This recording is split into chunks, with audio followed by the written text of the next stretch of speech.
Late in the summer, when the sun still clung stubbornly to the sky, and the neighborhood cul-de-sac gleamed with perfectly cut lawns and polished SUVs parked in driveways, life for Melissa and her daughter Emily carried a fragile kind of peace, the sort that felt borrowed, as if it could be snatched away at any moment. Yet Melissa worked every day to stretch that peace into something resembling normal life for her daughter, who, confined to a wheelchair after a spinal injury at birth still, laughed like sunshine and painted the world around her with joy that no one else seemed able to match. And for Melissa, that laughter was enough fuel to endure the stares, the whispers, and the inevitable difficulties that came with raising a disabled child in a community that often confused conformity with perfection. Still, she believed that her neighbors were mostly kind, even if aloof, and that the quiet street, with its humming sprinklers and HOA-mandated flower beds, was a place where Emily could at least feel safe, but safety, as Melissa would soon learn, is a fragile illusion in the shadow of a woman named Karen, a woman whose smile was as sharp as broken glass, and whose obsession with rules went beyond simple enforcement and spiraled into something meaner, darker, almost predatory. And it all began the day Karen spotted Emily's wheelchair on the edge of the sidewalk, the girl laughing at a butterfly that had landed on her lap, and instead of seeing innocence, Karen saw violation, striding over in her pristine white blouse and pressed slacks, her HOA badge pinned proudly like a sheriff's star, and she hissed at Melissa that Emily's wheelchair wheels were scuffing the pavement and leaving marks that lowered property value, an absurd accusation that made Melissa laugh nervously, hoping this was some kind of joke, but the way Karen's eyes glinted with cruelty told her it was anything but, and though Melissa apologized just to keep the peace, Emily's small voice cut through the tension.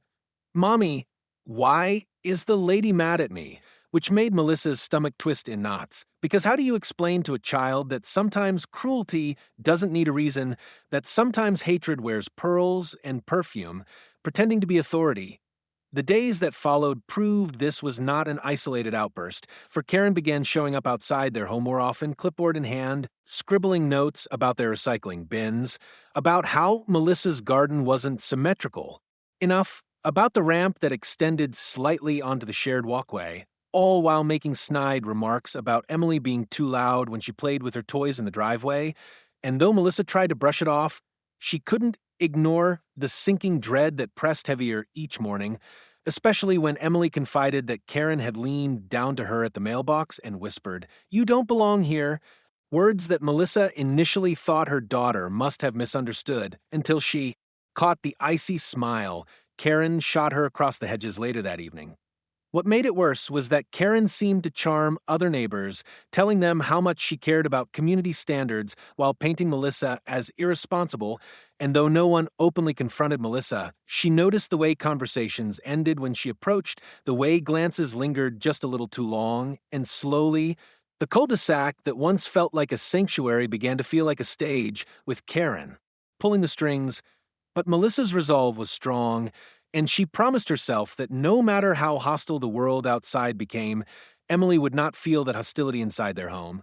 So she filled their evenings with laughter, movie nights, and bedtime stories, trying to build a bubble of happiness around her daughter. Yet the bubble was fragile, and one October afternoon, as leaves turned crisp and the air smelled faintly of wood smoke, that bubble shattered. Melissa had let Emily wheel herself slowly along the sidewalk, practicing independence as Melissa tidied up the garden, when Karen appeared from nowhere, her heels clicking like a metronome of doom, and in a tone as cold as steel she scolded Emily for blocking the sidewalk, reaching for the handles of her wheelchair without permission. And though Melissa rushed over to stop her, Karen smirked and said, "If you can't control her, I will." Words that sent a shiver through Melissa's veins, because it was no longer about rules. It was about control, about dominance, and for the first time, Melissa felt genuine fear for what this woman might be capable of, and that fear deepened when Emily burst into tears later, asking if she was a problem, if maybe they should move away, so the lady would stop being angry,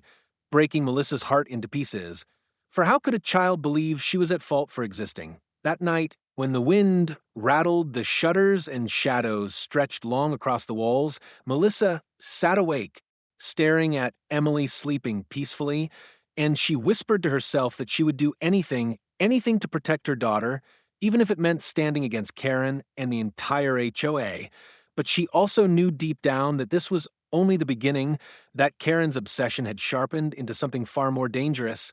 And though Melissa didn't yet know it, the nightmare had already started. By the time November rolled in with gray skies and the smell of rain clinging to the neighborhood, the fragile calm that once wrapped itself around the lives of Rebecca and her daughter Sophie had long since been torn apart for the woman across the street. Janet, though everyone in hushed tones called her the Karen of the HOA, had escalated from petty complaints into something far more sinister, using her influence within the homeowners association like a weapon forged specifically to humiliate and corner Rebecca's small family. And though Rebecca had once believed the neighborhood's tight rules were meant to keep things tidy, she now saw how easily those rules could be twisted into shackles. The letters started coming weekly, first with warnings about how Sophie's wheelchair ramp extended 6 inches too far, then about how their garbage bins weren't brought in quickly enough, and then about how the unsightly medical equipment in their garage needed to be hidden from view. And though Rebecca tried her best to comply, each letter carried a sting, as if Janet was daring her to fight back so she could crush her publicly. But what made it unbearable was the way Sophie, only 11 years old with wide, trusting eyes, noticed every cold glare, every muttered insult, every scowl that followed her when she tried to roll her chair down the sidewalk. And one particularly cruel afternoon, Sophie came inside trembling, whispering that Janet had leaned over her at the community playground and said, "If you can't run like the other kids, maybe you shouldn't be here at all." Words that made Rebecca's blood run cold. For what kind of grown woman speaks venom into the ears of a child? Rebecca confronted Janet that evening, her voice shaking with fury. But Janet only crossed her arms and laughed, telling her to take better control of her daughter, or else the HOA board would have no choice but to take matters into their own hands, a phrase that echoed in Rebecca's mind long after she slammed her door shut, and soon the pressure extended beyond words. Neighbors who once waved politely now turned away, some even whispering about noise complaints and unsanitary conditions, lies that Rebecca knew came from Janet's poisoned tongue. And though she tried to report this harassment to the HOA leadership, she discovered that Janet's husband was the vice president and her best friend was the treasurer, which meant every complaint she filed seemed to vanish into thin air, leaving her more isolated with every passing day. Sophie, once cheerful despite her physical struggles, began to withdraw, hesitant even to wheel outside for fresh air, and Rebecca caught her daughter late at night, staring out the window, whispering, "Why does she hate me, Mom?" And Rebecca had no answer, only tears she tried to hide, for she knew Sophie needed strength, not despair. But the truth was that she too felt the claws of helplessness sinking deeper into her spirit. The breaking point came one dreary Friday afternoon when Rebecca, exhausted from work and errands, let Sophie roll slowly down the sidewalk toward their mailbox while she unloaded groceries from the car.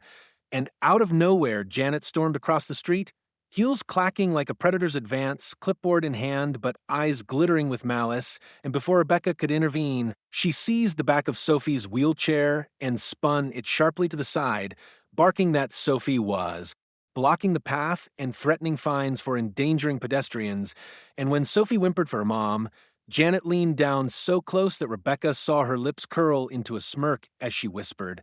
"Maybe one day someone will teach you what danger really is," which made Rebecca's heart jolt with terror, because it sounded less like a threat and more like a promise. Neighbors stood frozen, watching from their porches, and yet no one dared to step forward, their silence like a verdict passed against Rebecca and her child. And when Rebecca ran forward, snatching the wheelchair handles back, Janet only smiled wider, saying sweetly, "Oh, just trying to help, dear, don't be so sensitive,"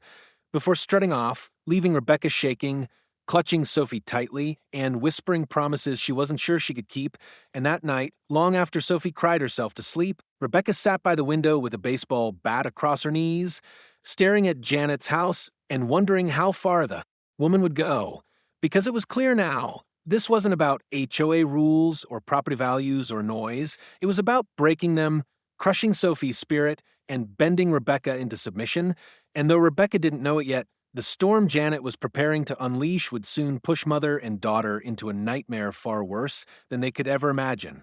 Winter crept into the neighborhood with a bitter chill, and for Clara and her daughter Lily,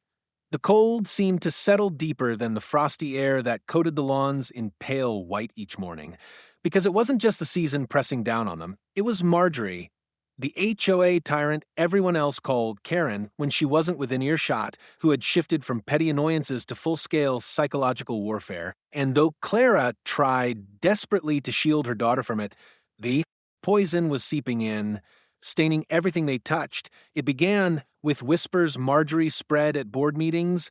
telling neighbors that Clara was taking advantage of sympathy by playing the disabled child card. And when Clara confronted her about these vile lies, Marjorie smiled like a viper basking in sunlight and said, "Perception is reality, and everyone here is starting to see who you really are." Words that felt less like gossip and more like a calculated strike at Clara's reputation. And it worked. Soon, invitations to neighborhood events stopped coming. Children who once waved at Lily were pulled away by their parents, and even the mailman delivered letters with a kind of hesitant pity, as if the family was already marked for exile. For Lily, the isolation was unbearable, because despite her wheelchair and the limitations it brought, she had always been a child who loved people, who wanted friends, who wanted to laugh in the driveway with others her age. But now when she rolled outside, the silence from the neighborhood was deafening, punctured only by Marjorie's sharp voice telling her to keep off the grass or stop making so much noise. And one snowy afternoon, Lily returned home in tears after a boy she'd once considered a friend told her his mom said she was bad luck and that being around her would bring trouble to their family. Words too cruel for a child to invent. Words Clara knew had dripped directly from Marjorie's venomous tongue. Clara tried to rally strength, tried to write letters to the HOA demanding accountability, but every response was the same. "Your concerns are noted, no violations found." A cold dismissal stamped with the HOA's logo that carried Marjorie's fingerprints all over it, and each time Lily saw those envelopes, her hope dimmed a little more, until one night she asked, her voice breaking, "Mom, do people hate me because I can't walk?" A question that shattered Clara's composure so violently that she had to run to the bathroom to cry in silence, her fist pressed against her mouth to stifle the sobs, because the last thing Lily needed was to see her mother crumble, yet Clara knew the cracks were widening. What made it worse was Marjorie's newfound habit of appearing in places she didn't belong, outside Clara's window late at night, under the guise of checking property lines, loitering near the school bus stop, where Lily waited in her chair, circling their home with her clipboard in hand, scribbling notes that felt less like inspections and more like threats. And when Clara confronted her one icy morning, Marjorie leaned in close and whispered, "You should be grateful I'm paying attention to your daughter. Without me, who knows what could happen to her?" A statement so chilling that Clara reported it to the police, only to be told there wasn't enough evidence of harassment to pursue charges, leaving her with nothing but the suffocating knowledge that she was alone in this fight. Nights grew longer, and with them came Lily's nightmares, where she'd wake screaming that Marjorie had taken her away, and though Clara comforted her, stroking her hair until she fell back asleep, she knew those dreams weren't just fears, they were warnings, because Marjorie's obsession was escalating, her need for control spilling out of the realm of HOA rules and into the dangerous territory of domination, of cruelty for cruelty's sake. And Clara could feel it in her bones that something catastrophic was coming, that Marjorie was no longer content with whispers and fines, that she was preparing to do something that would scar them forever. And as Clara tucked Lily in one snowy night, her heart heavy with dread, she whispered a prayer into the darkness, begging for protection, because though she was determined to fight, she feared that the war had only just begun. The night it all came crashing down had begun innocently enough, with Margaret bundling up in a thick sweater against the January chill while her daughter Hannah wheeled herself slowly up and down the driveway, practicing the independence her mother so desperately wanted her to have, the crisp air carrying the faint scent of burning wood from chimneys and the hum of distant traffic, and for a fleeting moment, Margaret allowed herself to believe that maybe, just maybe, the storm that was Marlene, the woman the HOA praised but Margaret had come to fear, might pass without incident, Yet deep down, she knew better, for Marlene had spent weeks circling their home like a hawk, watching, waiting, pushing boundaries, and when the clock struck 7 and darkness fell thicker than usual, Margaret's fragile sense of safety cracked as she heard the click of heels on pavement. The unmistakable rhythm that meant Marlene was approaching, clipboard clutched like a sword and lips already curved into. A cruel smirk, and before Margaret could react, Marlene was upon Hannah, sneering that the child's wheelchair was blocking the walkway again, though the sidewalk was completely clear, and when Hannah tried to explain softly that she was just practicing, Marlene's voice sharpened into venom. Rules are rules, and if your mother won't teach you, then I will. And with that, she gripped the wheelchair handles without permission, jerking it forward so roughly that Hannah yelped in pain, her small hands flying to the armrests as the chair lurched toward the street, and Margaret, frozen for a heartbeat by the sheer audacity of what was happening, dropped the broom she was holding and sprinted forward, her lungs burning with panic as she screamed, "Let her go!" But Marlene only laughed, the sound brittle and terrifying, dragging the chair closer to the edge of the road, where headlights flashed intermittently from oncoming cars, horns blaring in the distance as if fate itself was warning them of the danger, and neighbors peeked from behind curtains,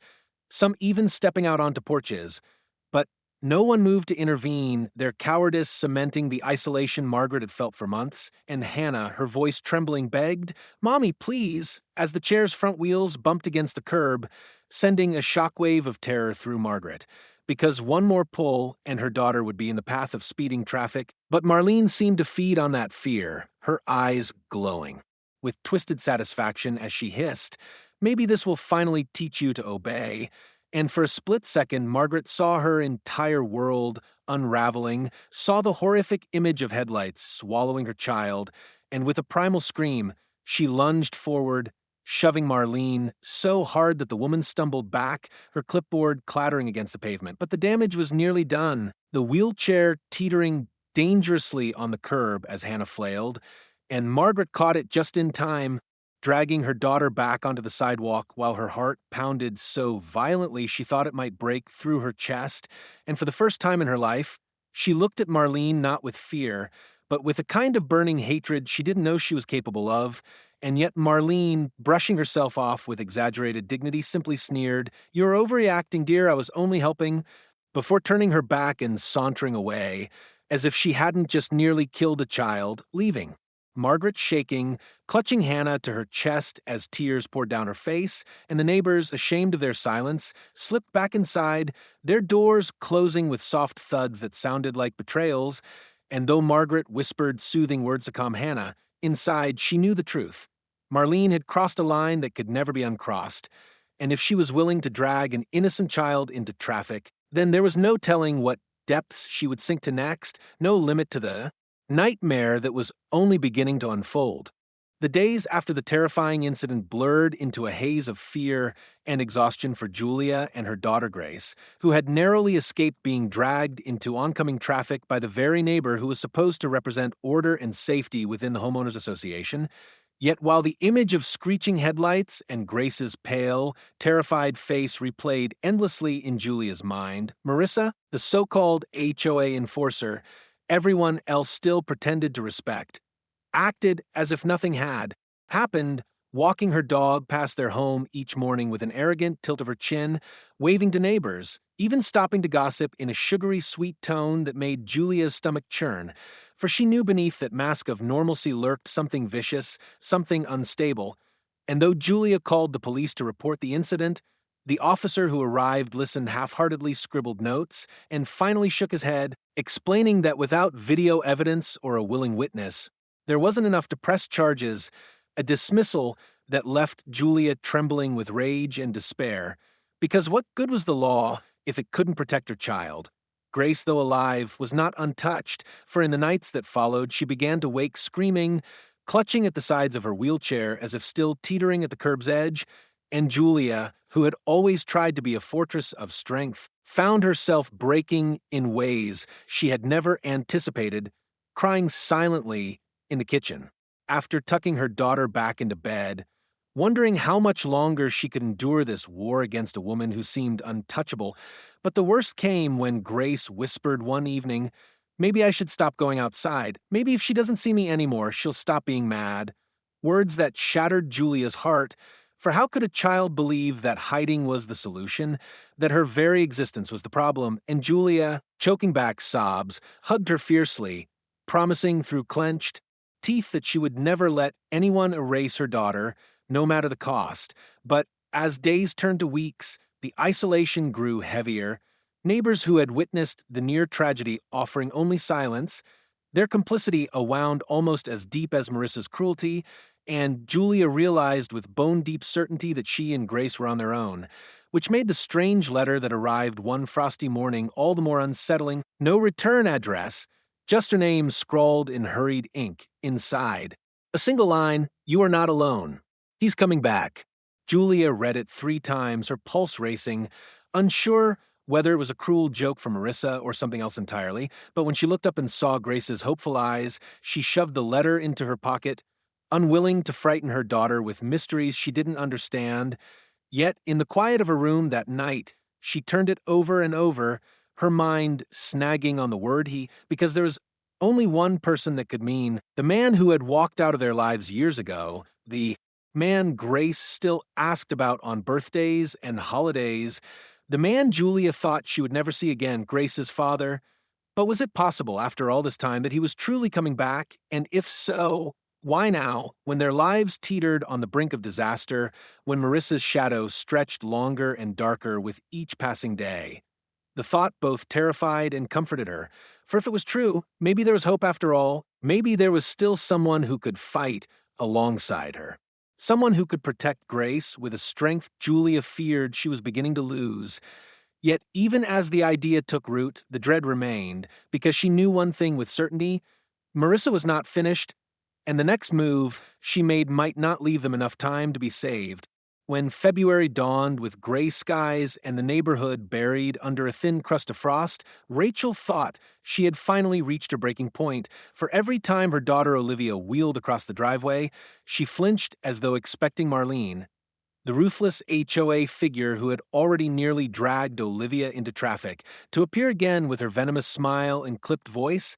And though weeks had passed since that night, the tension hung over their home like a storm cloud ready to burst, until one evening, as Rachel tried to coax Olivia to eat dinner, the distant rumble of an engine caught her attention. A low growl that grew louder until blue and red lights suddenly washed across the front windows, sending Rachel's heart into her throat. And when she rushed outside, she froze in stunned disbelief, for parked in the middle of the cul-de-sac was a black and white police cruiser, its lights flashing, and stepping out of it with the unmistakable authority of a man who belonged behind that badge was Ethan, Olivia's father, the man Rachel hadn't seen in nearly a decade, the man Olivia knew only through stories and faded photographs, and yet here he was larger than life, his uniform crisp, his jaw set in grim determination as he scanned the neighborhood like a predator who had come home to reclaim his territory.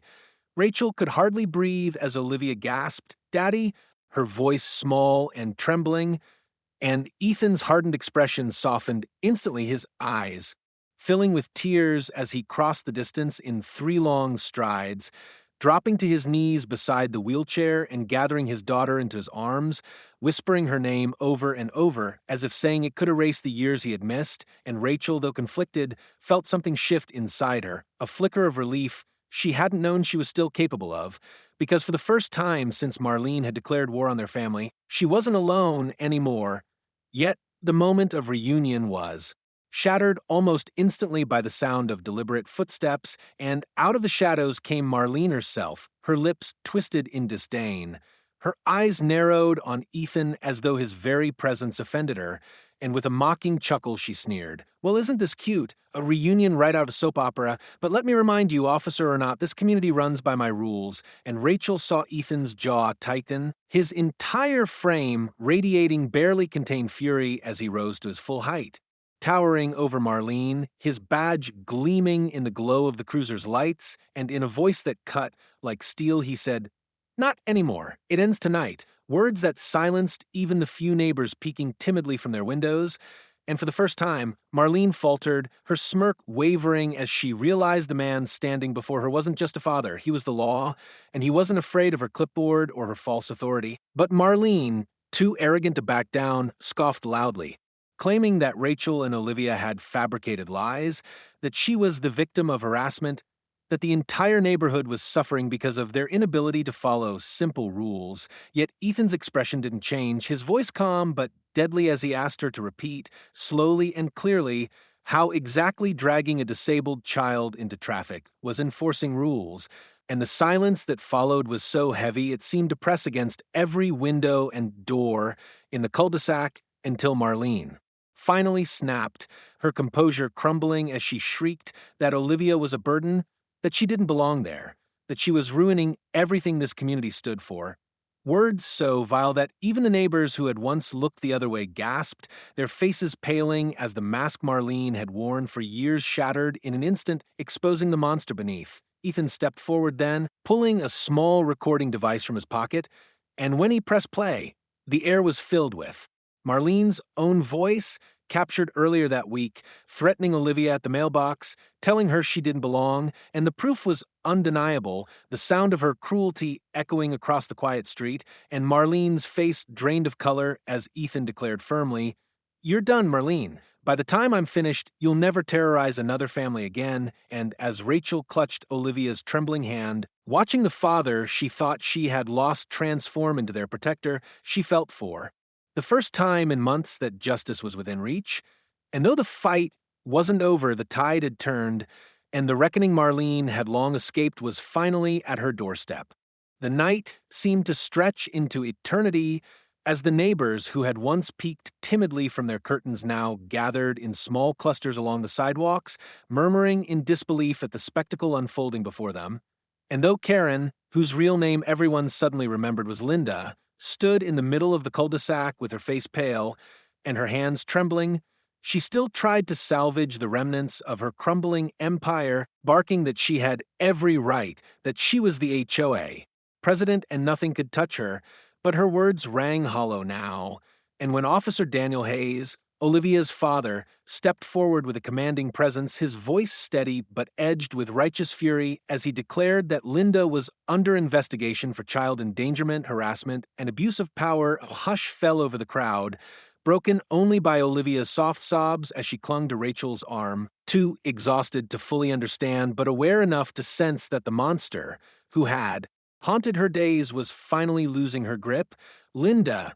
desperate, tried one last time to appeal to the neighbors, gesturing wildly and insisting that she had always protected them from undesirable elements, her words dripping with venom.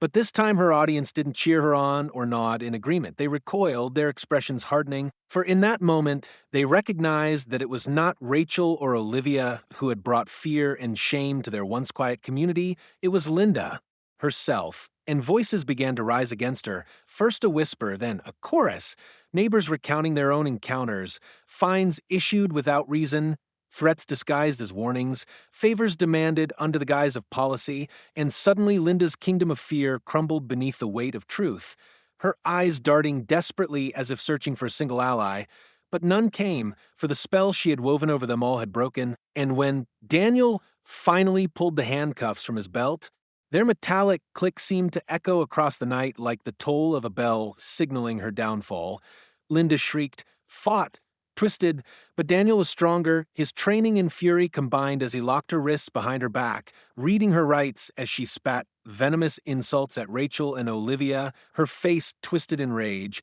But her power was gone, her authority stripped away, and as she was marched toward the back of the police cruiser, her voice grew smaller, drowned out by the murmurs of neighbors and the sob of relief escaping Rachel's lips, for the nightmare was over at last. Olivia, though trembling, lifted her small hand toward the lights of the cruiser as if to wave goodbye to the shadow that had haunted her, and Daniel knelt beside her, his uniform rumpled, his eyes brimming with tears, promising softly that nothing like this would ever happen again, and Rachel, though still shaken, felt an immense weight lift from her chest, replaced by something she hadn't felt in years. Hope. The neighbors, once complicit in their silence, now approached with apologies, some offering food, others vowing to speak against Linda at the upcoming hearing, their guilt plain in their faces, but their sincerity undeniable,